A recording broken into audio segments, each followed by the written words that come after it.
Dominican coffee was not only one of the largest producing islands, but it was also of the highest quality.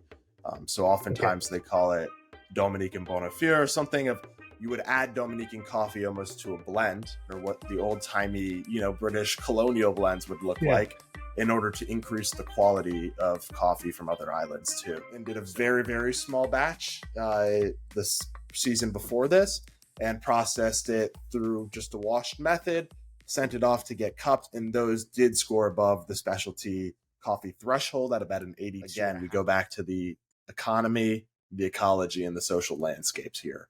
We want something that can make money for coffee producers to a point where they don't have to worry about a crop failure from one year to the next. Again, now that financially feasible aspect plays into another problem that we're working to resolve there, which is a huge generational divide in the agricultural economy and labor of Dominica. Right now, I'd say the average age of farmers who we work with is somewhere around 80 years old, maybe 70s, 80s. Welcome to the Caribbean Coffee Collective podcast, where we tell the stories of the people and places in the Caribbean. I'm super excited to bring you today's guest. We have Ezra Remer, who is the Executive Director of the Dominica Revitalization Initiative. Yes, Dominica, a rising coffee producing country in the Caribbean. DCR is rebuilding a more sustainable and prosperous coffee industry. Welcome, Ezra. Thanks for having me. Appreciate it. Yeah, I'm super grateful that you're able to join us and tell the story of what's happening with coffee in Dominica. For sure. Yeah, I can do nothing but tell the story. Yeah. All right, let's paint us, our audience, a picture about what's happening there currently, and then what your role is. Yeah, so Dominica, first of all, and I feel like I give this disclaimer to everyone, it's not the Dominican Republic. It's a separate independent island nation between Martinique and Guadeloupe, between what they call, the Windward, Leeward, where they start connecting. Dominica's pretty smack dab in the middle of it. So I always try to give people that background, since they'll think, oh, Dominican Republic, which does grow coffee. Dominica is an English-speaking Creole island that's much smaller than the Dominican Republic, but has a long and illustrious history of coffee production, which, I'll get into later. But really the crux of what we're doing and the shift that Dominica is going through right now all follows the passage of Hurricane Maria, which hit now almost to the day in 2017. And so that hit as a Category 5 hurricane, one of the most destructive hurricanes, not only in Dominican history, but in the entire Atlantic basin. It completely flattened the island. Almost 99% of agricultural production was damaged during the hurricane. Around 90% of homes were damaged during the hurricane. The scale of destruction that you saw on the island was really mind-boggling. So everything in the history of Dominica from 2017 on has been in the context of rebuilding after the hurricane and envisioning a new island, whether it be economically, socially, ecologically. All of those pieces hopefully will start fitting together as well. Yeah. So the hurricane happens, what was coffee like there before? So, the history of coffee in Dominica, I'll condense it down for the purposes of the listeners here. Dominica was not settled or colonized by Europeans until very late on in the whole Caribbean landscape. It was left for the indigenous Kalinago Carifuna people of the island. St. Vincent and Dominica were signed over in the Treaty of Paris, where neither France nor England would colonize the island and would leave it to indigenous peoples who gathered there actually from all the other islands in the Caribbean, from the Southern Caribbean, gathered in Dominica. But then, of course, the European colonizers ended up breaking the treaty and started colonizing the island late 1700s, early 1800s. And the first crop that was established on the island by French settlers was coffee. And that was due to the conditions, right? Arabica coffee, the high quality, tasty coffee that we know and love, grows really well in high altitude conditions, It has very specific temperatures that it likes between, 60 Fahrenheit, 80 Fahrenheit, high rainfall, but good draining soils. And Dominica's topography and geography is perfect for that. And so that was the first crop that was able to make it off the island. And then Dominica, is in the middle of wars between the French and British, getting passed back and forth. But eventually, once the British establish, firm control over the island, it supplanted itself as the number one producer for a few years in the entire British Empire of coffee, which shocks a Okay. lot of people. It actually Yeah. uh, went above Jamaica at one point. And so Dominican coffee was not only one of the largest producing islands, but it was also of the highest quality. So Okay. oftentimes they call it Dominican Bonafide or something of, you would add Dominican coffee almost to a blend, or what the old timey, British colonial blends would look Yeah. like, in order to increase the quality of coffee from other islands too. So it takes off. It's grown throughout the mountains of Dominica. Large plantations pop up, and then all of a sudden it goes from producing millions of tons a year to thousands of tons a year in the mid 19th century, around 1862. First, Okay. there's a blight where moths, that spread some sort of disease. It's kind of unclear exactly what that disease was at the time. Um, Okay. but what my research has revealed is one of the major reasons is this movement of populations from the interior, the cooler mountainous interior where coffee grows, to the coastal Okay. areas after abolition, right? A lot of formerly enslaved people were pushed off of where they had previously lived on these plantations, and the only areas they could find that were public were the coastal areas that were reserved. They Okay. call it the Three Crowns land. And from there, just Dominican production plummeted.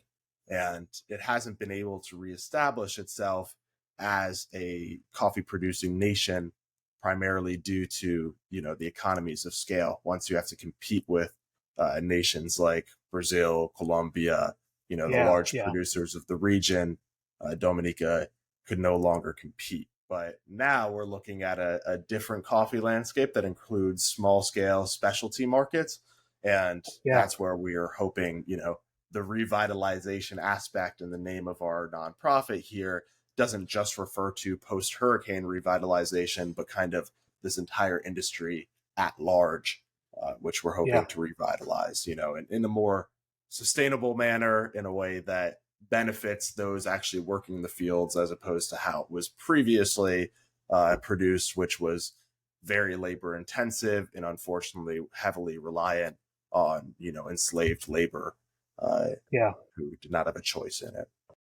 So, Ezra, one of the things I'm super excited about is that idea of small specialty coffee, um, because that's the most desirable. You have a cup of specialty coffee, and it's just a dramatically different experience in all ways. And so, I came across your documentary, which I'll post for people to watch. And one of the things is that Dominica is kind of ripe for being able to grow coffee, geographically speaking. Is that correct? Both in elevation, and Dominica is the nature island of the Caribbean, something like that. Exactly. Yeah. No, it's one of the most mountainous islands in the world. It's also the most volcanically active. There's 9 active volcanoes Okay. on the island itself right now. So, because of that, you have a unique topography and a unique geology where the soils are volcanically rich and incredibly fertile. That's why it's called the Nature Island. It used to be called the fruit basket or bread basket of the Caribbean for that reason, because of the ability to grow such a wide range of agricultural products in that way. And then Yeah. you have high rainfall. The 365 rivers that Dominica is famous for play a large Yeah. role in being able to have the water resources. So aside from the high elevation that you might see grown in East African Ethiopian coffees of 2,000 meters above sea level, Yeah. you can recreate the microclimates at a lower elevation in Dominica, in areas that get quite cool during the night, unexpectedly so. Yeah. and it creates the proper conditions, especially when you factor in shade and agroforestry, which is a huge component of our project here. Uh, you can recreate conditions that are really optimal for high quality specialty coffee production on the island. Yeah, for sure. That's what makes it to me so exciting for the future and the opportunities that exist there. All right, so let's take it back right after 2019. So we got 90 some percent of the island's agricultural wiped out. How do you then get involved in in this revitalization? Yes, all sorts of weird roundabout ways. My personal connection started off, well, personally coming from New Orleans, Louisiana, where I am right now as well. I grew up in the aftermath of Hurricane Katrina. So I have a very intimate connection with what it means to go through a destructive hurricane that can completely reshape a society, and what it means to rebuild after that hurricane as well. And so I was actually at school in the University of Miami Okay, during the time when Hurricane Maria hit. And I had always had an interest in Dominica. It goes back to my step grandmother was a travel writer for the New York Times. She traveled around the Caribbean in the 70s. Dominica was her favorite island. And I was okay, a young kid with wanderlust, and she gave me this coffee table book with beautiful pictures of Dominica. And from the all age of, right, I don't know, 5 or 6, I fell in love with this island. I decided, okay, I'm going there one day. Well, I had never gone there one day until the hurricane hit, and I okay, start, looking at the destruction and seeing how can I help out. And so, I was working with organizing relief efforts from clothes, food, even seeds back to the island, whatever you could do to kind of help out, because Dominica, remember, 2017 was also the year of Hurricane Irma. So mm, Dominica was kind of on the back burner for many bigger countries that might have had capacity to help out in the past. Really, the only other areas that came to help out were other CARICOM countries. Barbados, okay, Grenada, for example, did lend a hand. But other than that, Dominica was left to its own devices. So I started trying to look at, okay, how can I help tangibly in getting the island back up, as much as I can from afar. And then I started thinking about, okay, food and shelter and, clothing is critical to survive in the short term, but there's going to be a very long journey ahead in rebuilding this hmm, island from the ground up. And that's where I used my experience of rebuilding after Hurricane Katrina and what successful recovery projects looked like. And I came about this idea of using coffee as a means of hurricane recovery. And so from there, I started reaching out to different stakeholders across the island, nonprofit operators, and I teamed up with a local nonprofit leader, Michael Savarin, who ended up co-founding the initiative with me. He's our Dominica director, currently the country program coordinator in Dominica for the Green Climate Fund, but at the time, and still is, the president of the Tantan Village Development Corporation, which is okay, a small village located on the northwest coast of the island, and they just okay. work with that village to build up, village development, whatever they can do there. So we got together and started talking about this plan, and he saw the vision very quickly. His grandfather used to grow coffee, so there's a natural connection there. He understood the history and legacy of coffee, the potential that Dominica specifically had to grow high quality coffee there. So we started talking and figuring out what that would look like. And come 2018, I was on the ground, with a camera in hand. I came with our American director of the project, Alex Muska. And so we started off by meeting up with farmers, talking about what happened during the hurricane, what the path to recovery looked like after the hurricane, and ended up filming a short documentary there as well. And so from 2018 on, things really took off, and the project started getting more fleshed out, and specifics of what it would take to fully start an industry, essentially from the ground up on the island. Hmm. So let's talk about that starting in the industry aspect. I know one of the things that you're kind of passionate about is preparing the industry for the future, right? Like so leveraging how do we, you mentioned it before, how do we help the people for the future, right? We could immediately solve some issues, but sustainability for the future. Let's talk about like your ideas behind historic agroforestry and helping set up systems as such. Yeah. So, with this project, we talk about bringing the past to the present, looking forward using the lessons from the past. So, agroforestry as a concept is nothing new. It might be a fancy word that people use now, but it's essentially Right, right. integrating agricultural systems, food systems into your native surroundings, into the forest surroundings. It all goes back. There's evidence of, the indigenous Kalinago people I referred to earlier, who actually they're the last surviving community of Kalinagos, still live on the east coast of Dominica now.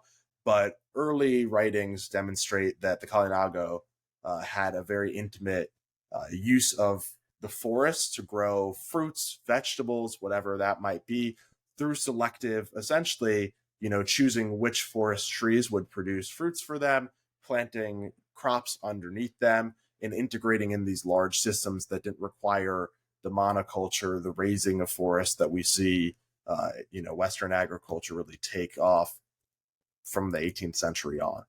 And so, using that basis of agroforestry, early colonizers, early settlers who set up coffee industry on the island started understanding that coffee grows better under shade. It has better health outcomes. There's less disease under shade traditionally.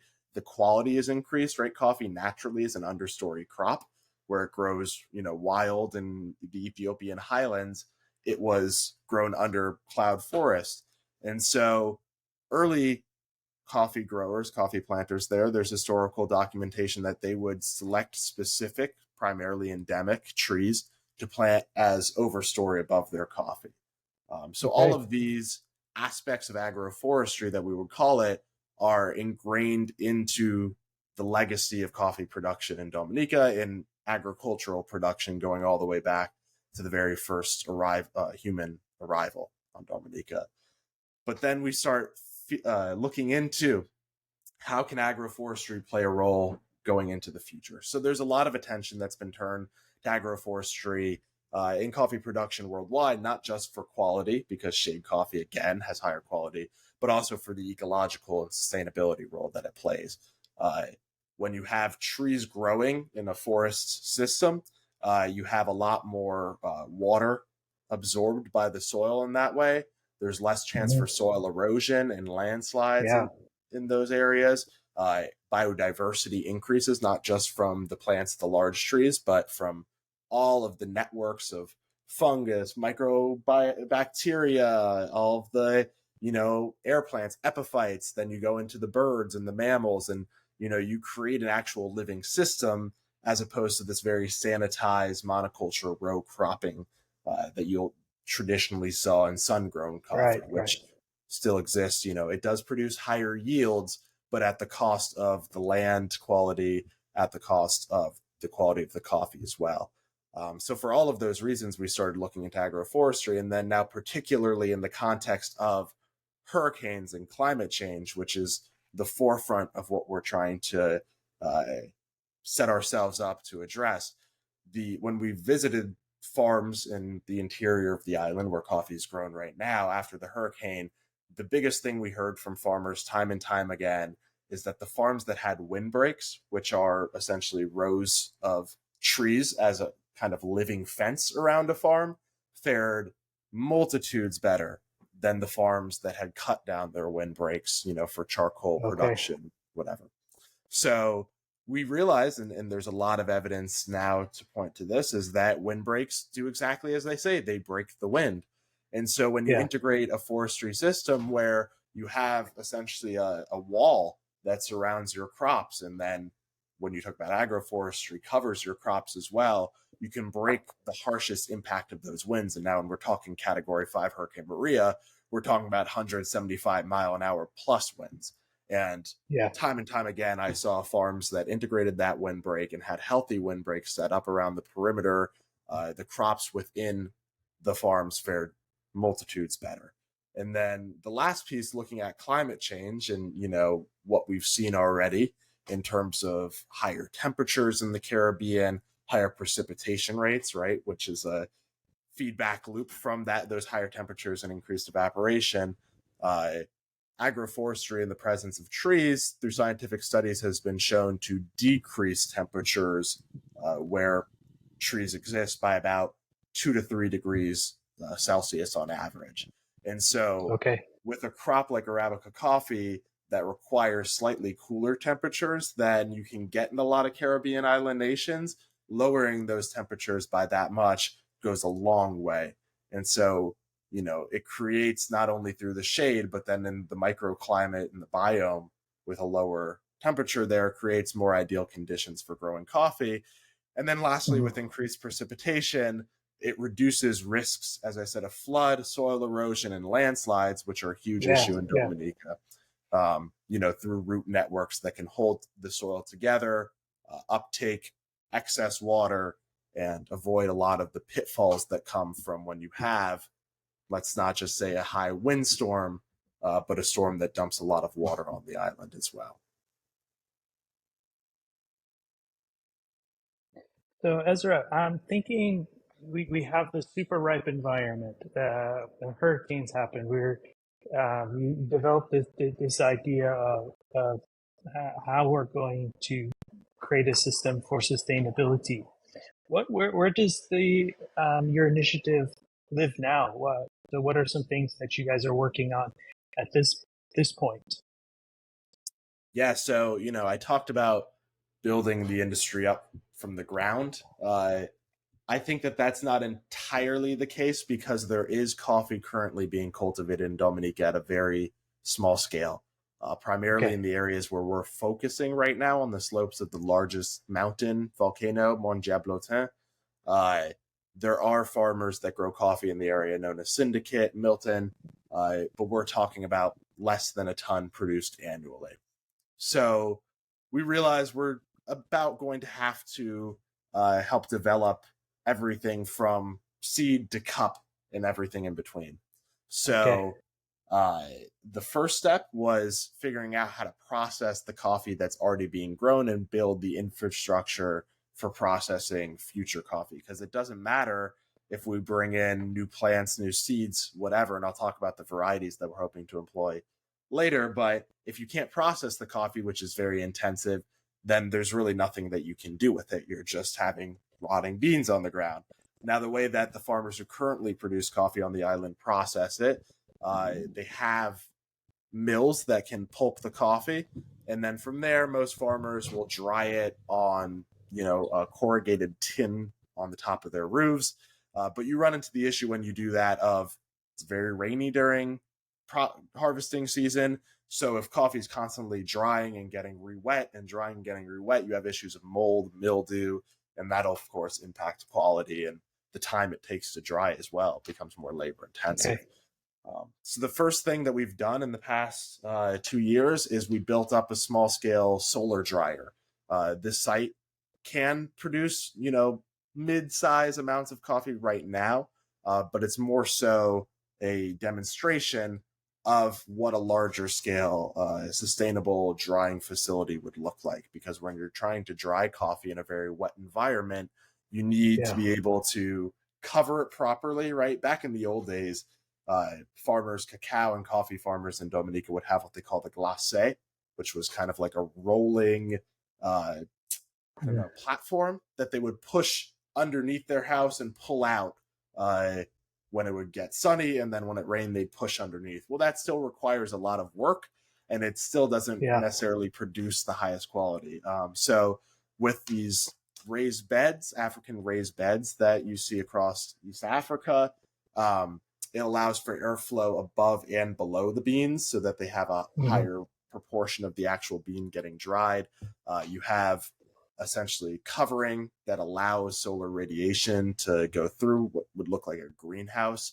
And that allows for the coffee to receive the sun's radiation while not getting the rain from above. And then we have airflow, which is a key component in order to constantly cycle the air so that there's no air settling. Right.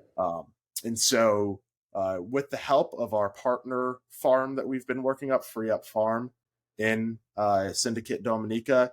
We built using actually recycled greenhouse materials that were bent from the hurricane. We literally had to weld them back together because the Okay. actual metal was bent in half. Oh, So we wow. recycled it from the hurricane. We built it into what looks sort of like a funky greenhouse where the sides are open and you've got fans and ventilation on the top, and then African raised beds in the middle. And we built what would be a small scale demonstration of what a large scale solar dryer facility would look like. And so in that way, now we finally have the first centralized area where we can bring coffee to and know that it'll dry at a much faster rate than it would otherwise. And we've already seen from our first experimental harvest last year, we've already seen coffee drying at double, if not 3 times the speed that it would have if left out in the open conditions. And that's pretty remarkable considering that we're drying in what amounts to a rainforest.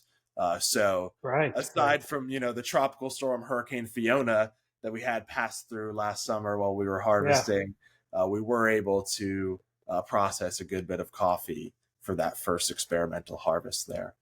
So that's the processing side first, which we are working on building up at a greater scale. And so now going back to the seed, which a lot of people think you have to go from the seed and then finish off there. We're starting Right. now with the seed aspect, which is the importation of new varieties, F1 hybrid coffee varieties that have just recently come out from a kind of partner project between CRAD in the French Tropical Agricultural Institute, World Coffee Research, who's doing great work on developing new varieties out there. And then, Cartier in Costa Rica, Central American region. And so you have these new hybrid varieties that are able to grow at slightly lower elevations because they can Right. take a little more heat. They grow better under shade. They have higher yields. They have higher quality. They are disease resistant to some of the major diseases like La Roya, coffee leaf rust that's had Okay. major impacts in Central America.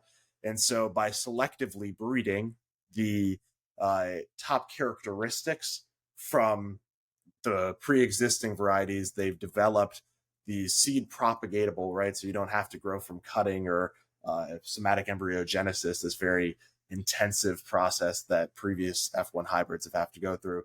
Now they have the first varieties that have come out that you can propagate from seed and have, all of the characteristics that you're looking Okay. for in a coffee variety that will go the length. So that's Star Maya, Millenio, and then a non F1 hybrid, but still high performing hybrid, Marseillaise. Okay.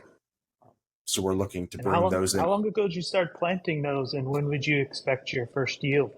So though that the seed process is, we're still in the process of importation, bringing in Okay. new biological matter into a small island Yeah. like Dominica has to be a very Mm. thoughtful process. So we've spent Yeah. a Makes few sense. years now working on the biocontrol to make sure that we're not accidentally importing any disease because, we're trying to build an industry here, not destroy what little is there. And so, God Yeah. forbid, there's any disease present there, you need to be 100% sure that there is not one of, I believe, 17 different diseases that are listed that could be present there. So we're making Yeah. sure that our phytosanitary control is kept to the utmost quality in Hmm. that importation process. And so we're looking at this year or next to finally be able to bring those seeds in and work with our partner Yeah. nurseries to propagate them.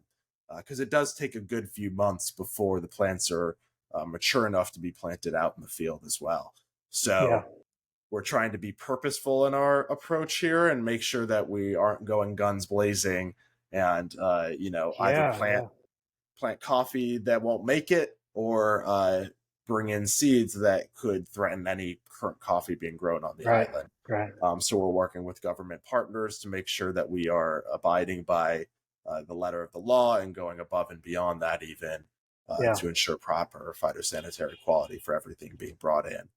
But that's not to say we haven't already worked at developing the coffee varieties that are already on the island, primarily Yeah. Yeah. Typica, and we're working also to get some genetic testing done on that so we can identify the exact variety, whether it's its own unique variety, whether it's something else.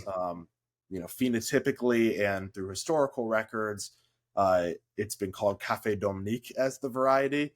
But it's Okay. likely some form of typica that's adapted to the conditions over the hundreds Yeah. of years that it's been grown on the island, because typica was one of the first varieties that was brought into the Caribbean, and it's the primary variety being grown in places like Jamaica, Haiti, somewhat in the DR,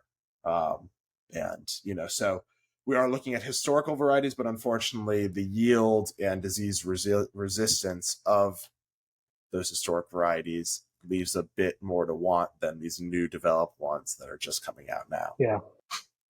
What I'm really happy to hear, Ezra, is to borrow a phrase from Simon Sinek's work, an infinite mindset here, where you are realizing because what I'm hearing, when you're talking about bringing in new beans and the selection, is that this is not going to be a really quick process. This has to be very thoughtful. And I recently heard a podcast where they were talking about different fermentations in different regions. Mm-hmm. And one of the local gentlemen talked about the consequential nature of that, of what it would do to your current environment to bring in the wrong species from somewhere else.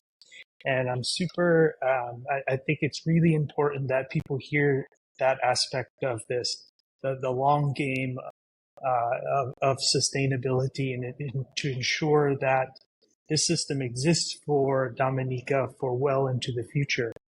And so I'm really happy to hear that it's part of your values of the Dominica Coffee Revitalization Initiative. The next thing I wanted to do is, so some of these new drying methods and that, do you guys get a chance to do some cupping? And what was that experience like for people who have traditionally drank it from the sheet metal roofs to this different, more efficient or natural way to Yeah, go so about it? we're currently working on cupping our most recent experimental harvest from this past season. We have already had cupping and scorings of 2 harvests previously. The first being right after the hurricane, the first crop after that, dried in traditional methods. We did get it graded, and it scored below specialty quality, and the top notes were mold and mildew. And, they did say there's some raisiny acidity in the background, but it's overpowered by the lack Yeah, of processing infrastructure there. got it.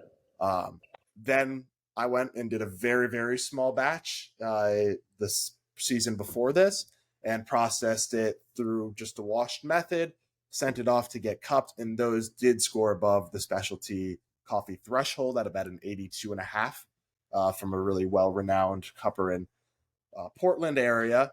And we started getting notes of everything from, fruity cascara taste to sun-dried tomatoes to a bit of woodiness.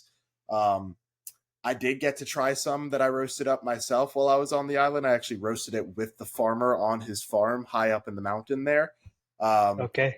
And I don't know whether I was biased just because I knew it was Dominican coffee or my palate was telling me correctly, but it was some of the sweetest coffee that I've ever had in my Yeah. life. That was a Yeah. honey processed coffee, and it was a very heavy body, but this overwhelming sweetness, reminiscent of Jamaican Blue Mountain coffee, that really came through. It had a very low acidic profile, but a lot of unique, interesting fruity notes on top of that. And so what we've done in this last harvest is we decided to extend that by trying 4 different methods, actually.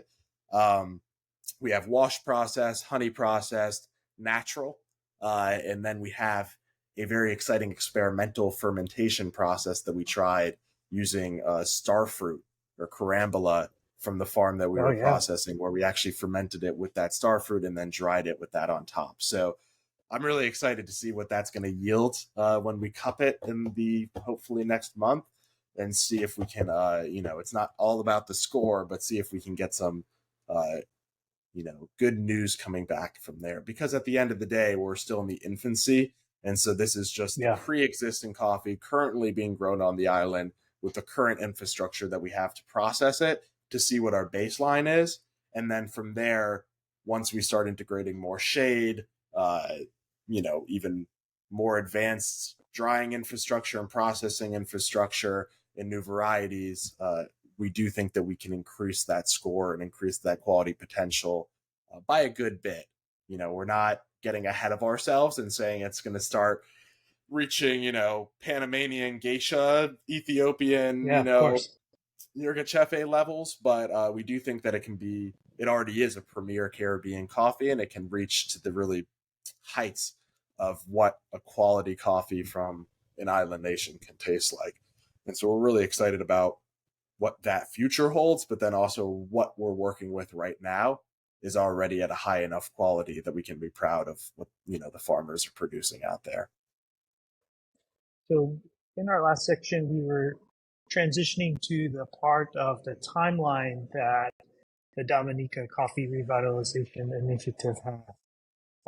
And so you started to cup those recent seasons. And so over the next couple of years, what are some of the big things that you guys are looking forward to? Yeah, so timelines kind of overlap in this way, as I was alluding to earlier. It's hard to go directly from seed to cup, from A to B to C. We kind of need to start A while we're working on B and C at the same time. And so, we're currently in the process of finalizing what it will take to import and propagate those new varieties that we're hoping to bring in.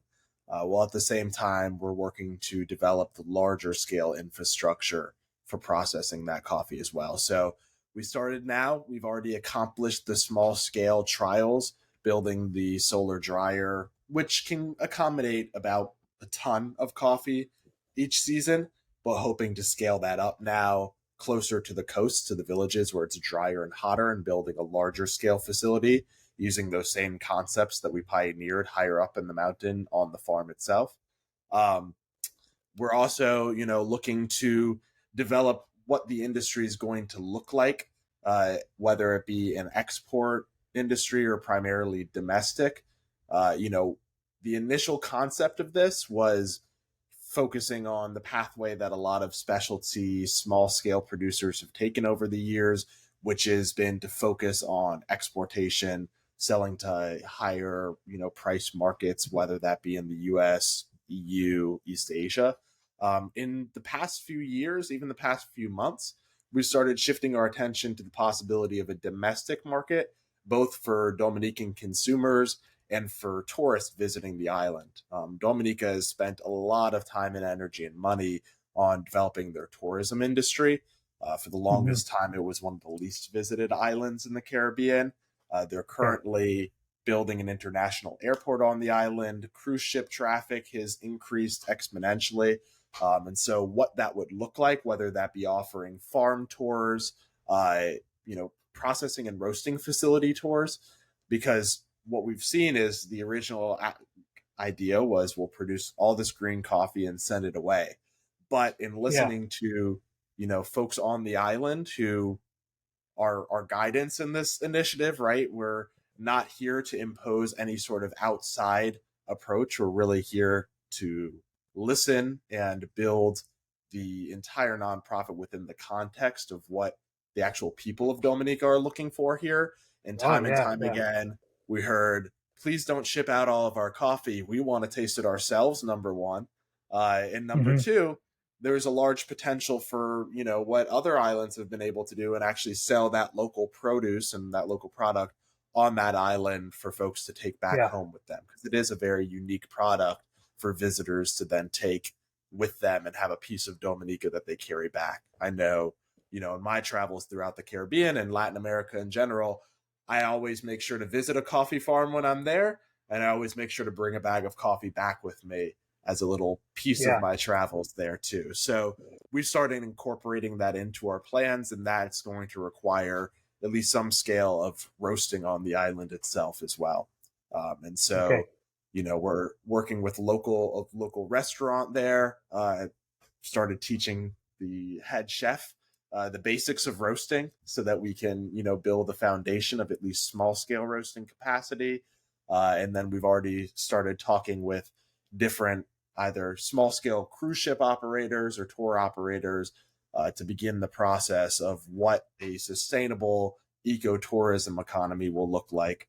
But at the end of the day, it really comes down to balancing all of those aspects together, right? I think if nothing, of the many lessons that we learned from this recent pandemic, diversified economy is critical. So, in the same way we're Yeah. trying to Yeah. diversify our production using agroforestry and the other crops and trees that we're growing around the Mhm. coffee, we're hoping to diversify the actual economy of the coffee on the island, Okay. be it Yeah. export for the resiliency that creates if tourism, if another, God forbid, COVID comes around, while also Mhm. making sure that we have enough product for domestic consumption, for domestic Yeah. sales, and what that entails as well. Because at the end of the day, we keep going back to this concept of it's to reimagine the ecological, economic, and social landscapes of the island. And it's hard to have Mhm. one without the other. They're all very interconnected. And so, in Yeah. order Yeah. to, allow for this coffee drinking culture to reemerge on the island, which has unfortunately disappeared in recent years, there's going to need to be enough coffee on the island for folks to drink. And so, in order to do Right. that, Right. that's why the tourism roasting facility, all of that plays a really Okay. large role, and that's the basic seeds have been Yeah. Yeah. planted now for that to grow. So to clarify, there's not a system that exists for roasting on the island. Is there a roaster, or are there cafes that are Uh, bringing in coffee? so right now there's very infant stages of it. There's one or Okay. two operators on the island roasting at very small capacity in what essentially amounts to popcorn poppers. Okay. And that's being sold in a few of the markets on the island. Got it.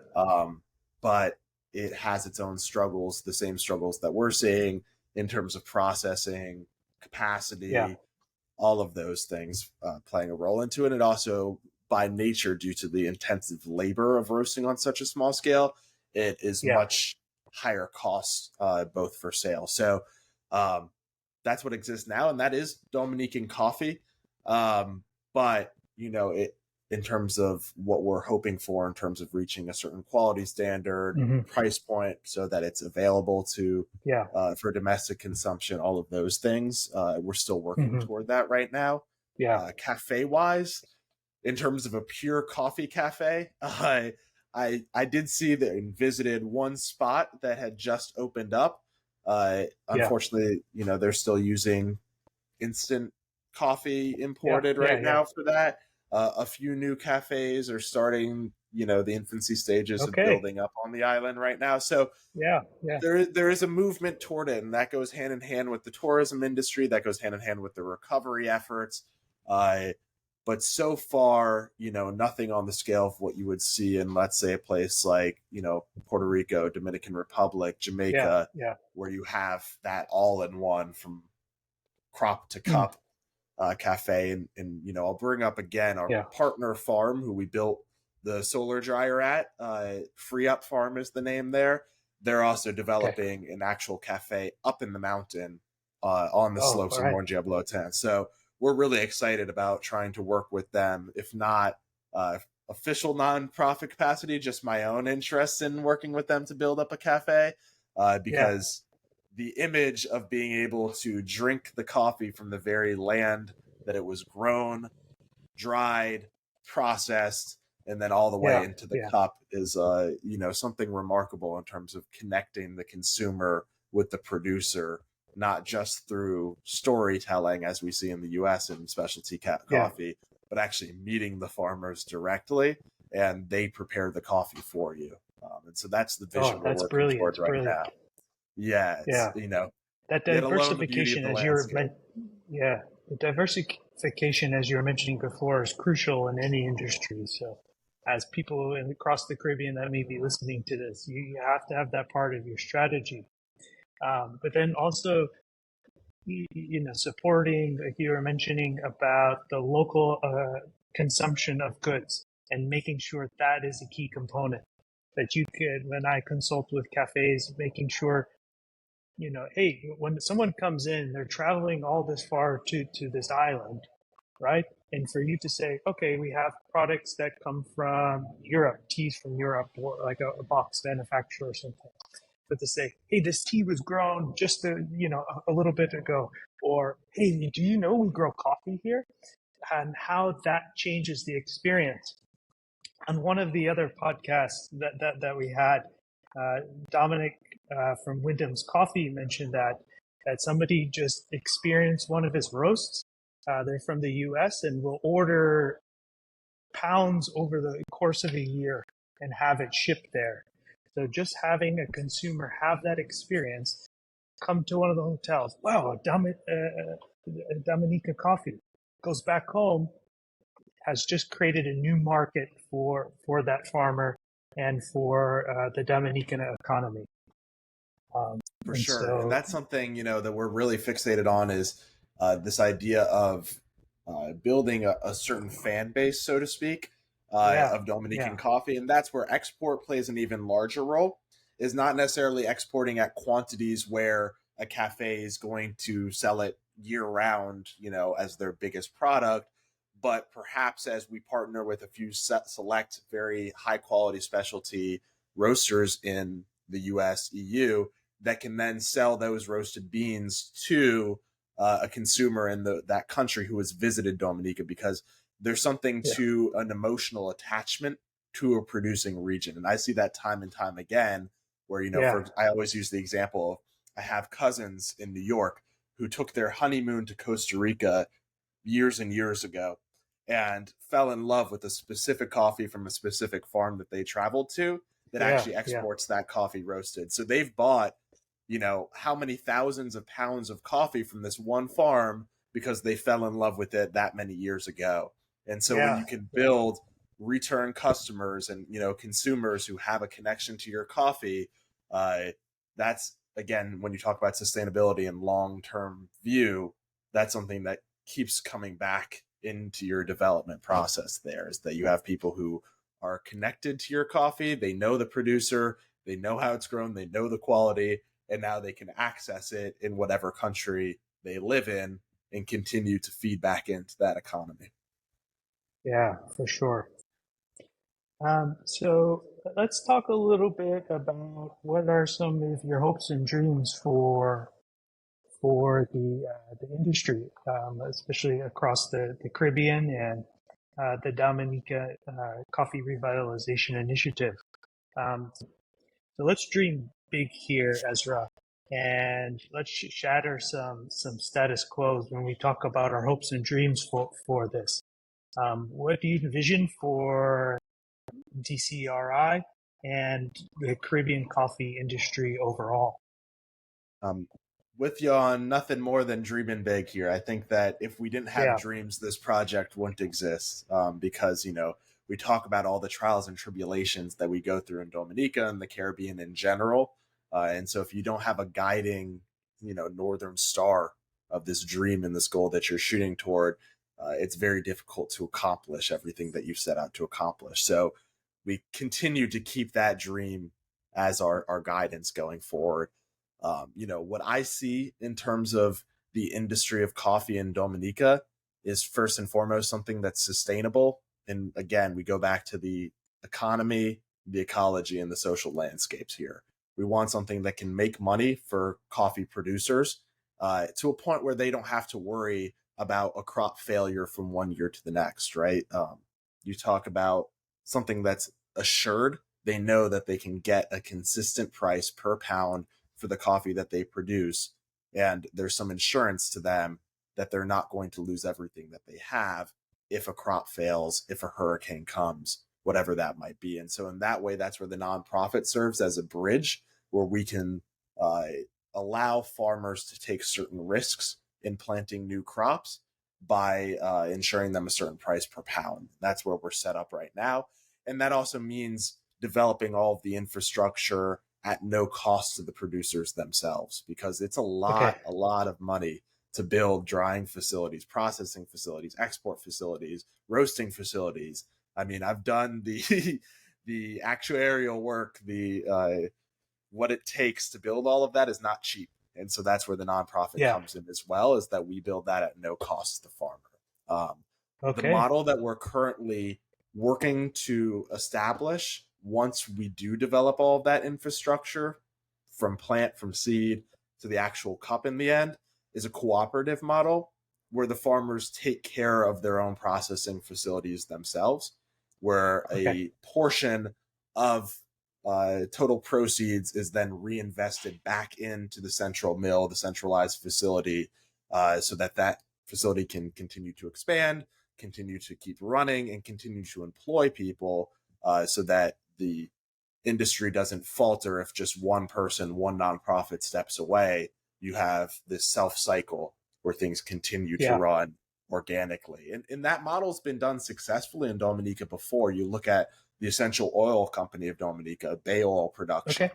where farmers had small plots of land, because again, we're talking about acres, not hectares here. We're talking about Yeah. square feet, not large swaths of land that farmers can grow on. And so small scale farmers are able to then bring, in this example, bay oil or bay rum leaves to a central processing facility. And someone is then employed through the proceeds that the farmers make to process that there. And the same would go for coffee in this area, where you'd have a central cooperative that the farmers would bring their crop to. And, keeping to the specialty micro lot concept here, everything would be Hmm. sectioned off so that you would know exactly which coffee was coming into the mill, but would be Okay. processed in a central area so that farmers don't have to worry about all the labor that it takes to process the coffee. So they'd be able to Yeah. take the raw, ripe cherry that they pick, bring it down the mountain to the closest village, because very few people actually live in the area where the coffee is produced. Most, as I said earlier, live in coastal villages. And so they'd just Okay. be able to bring it to their coastal village, to a centralized area, have it all taken care of from there, and then receive immediate cash for the coffee that they're bringing down there. So it takes a lot of the Okay. work off the farmers' backs that way. And it takes a lot of the guesswork and a lot of the insecurity for the farmers as well. And so, whether that coffee would then end up for export, for domestic consumption, for sale to hotels, cruise ships, whatever that might be, essentially it'll come down to whatever makes the most profit for the farmers in that case. And that profit then plays a large role then in terms of protecting yourself against future pitfalls potentially, right? We talk about Okay. climate change and hurricanes. We're not deluded in thinking that no hurricane's ever going to hit the island again. Dominica's in the Right. Right. hurricane zone. A large portion of the Caribbean's in the hurricane zone. And so it's about building in resilient infrastructure from top to bottom, from growing the coffee to processing the coffee to the actual economies of how do we guard ourselves against one or two crop years where we can't produce after a hurricane, in order to make Yeah. sure that it's still financially feasible. And again, now that financially feasible aspect plays into another problem that we're working to resolve there, which is a huge generational divide in the agricultural economy and labor of Dominica. Right now, I'd say the average age of farmers who we work with is somewhere Hmm. around 80 years old, maybe 70s, 80s. Um, Okay.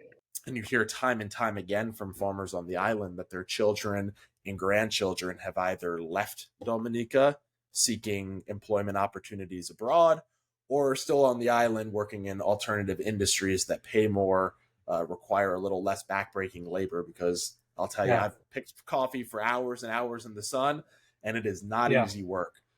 So what you're No. left with now is an aging farmer population that's heavily reliant on Haitian migrant labor to actually Okay. pick the coffee. And once you account for labor costs and then production costs, farmers are making cents on the pound, if anything, of coffee that they Yeah. produce, to the point it's no longer financially feasible. So if we can uh, have profit upfront for farmers, allow them to decide how the production landscape looks like, how that works using a cooperative model, then we hope we can Hmm. attract younger generations to start getting involved in coffee. Because when you look at what a modern processing mill looks like and a modern roasting facility look like, it's very technologically intensive in that way. It Yeah. requires a lot of education, a lot of you know very specialized skill sets to go into there. And I hear, I worked at smaller schools, elementary all the way up to secondary in Dominica. And when I would ask students, I'd always start off, and you get this from an education background, I'd always start off, the session with whose family is involved in agriculture. And almost every student raised their hand. And then I'd say, how many of you want to get involved in agriculture? And I would be lucky if I had one student raise their hand. Yeah. So Yeah. then I would go into talking about the project, talking about the history of coffee in Dominica, and then finish off with agro processing and how this connects Dominica to the wider world, not just to the Yeah. Caribbean, but to all these other countries. And then I would Yeah. ask again, okay, now who's interested? At least maybe thinks about getting into agriculture. And Yeah. much more, we get a few more hands that time. And Yeah. Yeah. so, I started Right. noticing that for younger generations, this idea of being tuned in to the outside world, being a part of something bigger than just themselves, just their village, just their island, but rather something Yeah. that's respected and revered across the world, Yeah. that's a lot more enticing and, makes some of the labor a little more worth it, especially when you talk about having specialized careers where you can have someone Yeah. working full-time processing coffee, drying it. You have someone working full-time roasting. That's layers Hmm. and layers of jobs. And when you talk about the multiplier effect from there, more and more jobs are created now in the entire value stream or value chain, Yeah. whatever you want to call it, of Yeah. Yeah. coffee, from top to bottom. And so the dream then is that, at the end of the day, Dominican coffee is something that's well known. We always talk about Kona coffee, Jamaica Blue Mountain. The goal would be that the quality of Dominican coffee is known to be at that level of those other small specialty producing Yeah. Yeah. nations. It's an industry run by Dominicans for Dominicans, where you can keep jobs on the island, you can keep younger generations involved and working on the island, and you can continue that rich agricultural history without some of the negative byproducts that come from mass exploitation of the landscape by working within forests, by working Yeah. within what landscapes are already present on the island. And for all the reasons we talk about agroforestry being positive, that it is a net carbon sink, that it is something that can develop the economy of the island, not at the risk of the destruction of the environment, which Yeah. unfortunately Yeah. has been a trade-off for so many years. Ezra, man, this just segment there is amazing, and I think will resonate with so many people. And I can't wait to edit it and produce just that little clip, because I think it's so exciting, the narrative shift that can take place. We are very fortunate, and I say we, you, I, and anybody involved in specialty coffee, and go to some of these shops, and you just have an amazing experience. And some people are living some pretty good lives, traveling the world, meeting people, going to conferences with multi-billion-dollar industry companies, innovative in tech, and to help the younger people and shape that narrative, right? Because younger people, most importantly, want to know, what is the value in this, and why should I even care? What is it really about? Okay, grown food, yeah, that's done for centuries on end. And look at my grandpa or whatever. But to show them the industry that exists and to paint that narrative for them of that a coffee career can take you to all of these places. You might be interested in growing, you might be interested in the tech aspect. You could make a career of servicing machines across industries, if that's something you really enjoy. So the tentacles that your initiative reaches, and to reshape that narrative of what agriculture actually means for the future is unbelievably exciting for me, and definitely shatters status quo.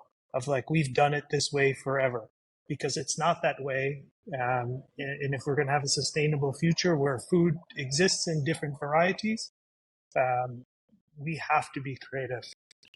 Exactly. And one thing, I stopped when I said the value stream and the value chain, because both of those terminologies that you hear so often in the coffee world implicate either in a stream from it's flowing from the top down, so that Yeah, who's benefiting. Well, the people at the bottom are getting all of the water and the people at the top are losing it. Those producing are losing to those receiving. A yeah, chain has its own implications in terms of the history of plantation economies in the Caribbean. yeah, yeah. But one term that I heard, I believe it was at the Specialty Coffee Association Expo, was the term of a value bridge, where value is Okay. passed back and forth, right? Because at the end of the day, the people putting in the backbreaking labor, the people really working out there, are the farmers and the producers and the folks at origin producing. And Yeah. until you place them at the forefront of what the coffee industry looks like, you're going to Hmm. continue replicating whether it be colonial or neo-colonial systems. Yeah. And Yeah. so if not just the producer is recognized for their hard work, but they're actually paid for their hard work and then given decision making, and Yeah. it Yeah. The starts out from the agency. producer, the agency. Exactly. When you give Yeah. agency to producers, it doesn't just mean more money in the pockets of coffee farmers, but it also means more buy-in. And whether we talk about younger generations buying in, all the way through the dynamics of, outside of just coffee economies, but the larger island in general, pride for what you produce, pride for your Yeah. country, pride for, what it means to be a preeminent coffee producing nation. Yeah. All of those things can be built if you reimagine what the coffee industry looks like. Yeah. Coffee is Yeah. an orphan crop. It's an extractive industry by nature, but it doesn't have to be. And I think Right. that the Caribbean can serve as a valuable, almost incubator space to demonstrate these models, albeit on a Hmm. small scale, of what a Yeah. reimagined coffee industry can look like, where everybody is able to succeed and thrive. And it's not just those at the top of the ladder and Right. primarily uh, the global north that are benefiting off of the hard work of those who are doing Yeah. the Yeah. labor on the ground. Yeah. For sure. Oh man, that's just incredible and powerful stuff there. And I always think, we use coffee as the, I guess, for lack of a better word, the noun, right? But coffee, I always see as the median for accomplishing whatever it is. Like, I feel like I've been called to use coffee as the median for the skill set that I have.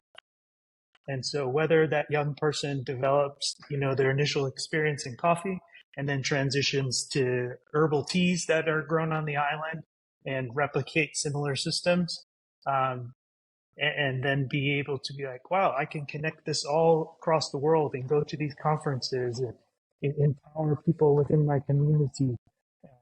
That sense of pride, like, wow, Dominica is not just a nature island, and it's not just a spot where tourists come, but it's a spot, or any island rather, where people have that relationship in a much different way. Almost like chocolate is doing, across the Mhm. Caribbean, where chocolate farms are gaining that recognition and it's spreading all over. Um, very similarly. Definitely. So as we begin the end of this brilliant conversation, Ezra, um, I wonder about some takeaways. So as I'm a listener, listening to this podcast through YouTube or through Apple or Spotify, um, what can I do right now as a listener? What could be my next steps? Yeah, I think, there's many ways to go from here. Uh, our first place that I would bring folks to is our website, which has much more information. I could only, give a snippet of the work that we do here, but dominicacoffee.org. So very simple. What we do is we grow coffee in Yeah, Dominica. So dominicacoffee.org. We are a nonprofit, so we do accept donations. If you're in the US, it's a 501c3 nonprofit, so it is tax deductible as well. Um, and we do have our film there too. So you can actually virtually meet the farmers who produce that coffee. understand what the hurricane did in the context of coffee production, but also understand the history and legacy of Dominican coffee production. And you can always reach out via the contact form on that page or directly to our email, info@dominicacoffee.org. That's the first way to support us in our infancy. I'd also bring some attention to the partner farm that I keep alluding to throughout the time Okay. here, and that's Free Up Farm, Free Up Farm in Dominica, and they can be found at freeupfarm.com. They're up in the coffee producing region we're focusing on and just doing remarkable work in terms of permaculture, agriculture there, agroforestry, sustainable development, and working on the cafe that I've discussed previously there too. I think a great resource for finding out more about what the future of coffee looks like in terms of our new climate system that we're dealing with. World Coffee Research is great for that. That's Okay. worldcoffeeresearch.org. They've been on the forefront of developing these new varieties. I alluded to the F1 hybrids earlier, but then also in developing agroforestry guides. Right now, they have 2 out from Indonesia and Peru using local trees for agroforestry systems. Yeah. Um, if folks want a deeper dive in the history of agricultural production in Dominica, the book Peasants and Capital, Dominica in the World Economy by Michel Wolfe-Trujillo, the great Haitian Okay. sociologist, economist. It is a rare book to find, but it was written in the 70s, but it really demonstrates how Dominica is a very unique island within the context of the Yeah. entire Caribbean, in terms of how they've been able to fit agriculture in to such a small economy. Yeah. Dominica still is a major exporter of food goods in the Caribbean as well. But I'd also encourage, especially folks in the Caribbean, but also in the U.S., to look inward as well. It might not be coffee. It might be a different agricultural product. It might be a different product entirely. But understanding that, the future of the global system that we live in is localized and globalized. Globalization has Yeah. become such a scary term for a lot of folks because it oftentimes means the loss of what makes a local area unique, the loss of local economies. But I think that we're getting to a new point where they can play in together, where we can be connected Yeah. to a global system, yet also produce for local needs, produce within the context of local variables and local conditions. Yeah. Yeah. It can be any product in that way where as long as folks can make a living, respectable job where they can support their family, give back to their community in that way, Mhm. and perhaps be part of something larger than them. Yeah. Uh, Yeah. that's the dignity that we talk about in production that oftentimes Mm. is pushed to the side in terms of the raw numbers and data coming out. Yeah. We talk Yeah. about how much direct economic impact does this have when we get into environment, how many species are preserved, how much carbon's being sequestered. All that's critical, but sometimes we lose the sociological aspect of what does this mean for the community doing the work here? How does it Yeah. change the outlook on life of what you thought was possible earlier versus what future generations think is possible now? And the Caribbean, more than really any other region in the world, I'd argue, is at the forefront of looking outward while also looking inward. And I Yeah. think, climate change is playing a big role in that, and realizing that we're part of something bigger than ourselves. The impacts of other folks across the world are going to affect what happens in the Caribbean, but also being able to be the solution at the same time. I'll always argue that the Caribbean is on the forefront of both problems and solutions, that folks in the Caribbean are forced to solve their own issues, oftentimes years ahead of the same issues that later on come to countries like the US. And so envisioning Caribbean community as, something that is innovative, so a community Yeah. Yeah. that thinks ahead and is addressing these from the inside out, I think is Yeah. going to be a critical reshaping of the mindset. And I know it's rich coming from someone. Now, New Orleans, I'll say, is the northernmost city in the Caribbean, so I do understand very intimately what that means. But Mhm. I see this shift in mindset occurring now. and I hope that whether it be coffee or really any other product, that Yeah. folks realize the importance of what that means for their country, their island, and their region at large. Thinking, it's not just about Dominica versus the world. It's not just Caribbean versus Dominica, Caribbean versus the world. It's everybody working together to achieve something Yeah. greater Yeah. than what they have now. Yeah. I'm just thinking like how exciting it is to if you're young, right? And you're like, oh, because part of the school curriculum, agriculture is a huge part of the school curriculum in the Caribbean, right? It's got a lot of those traditional aspects.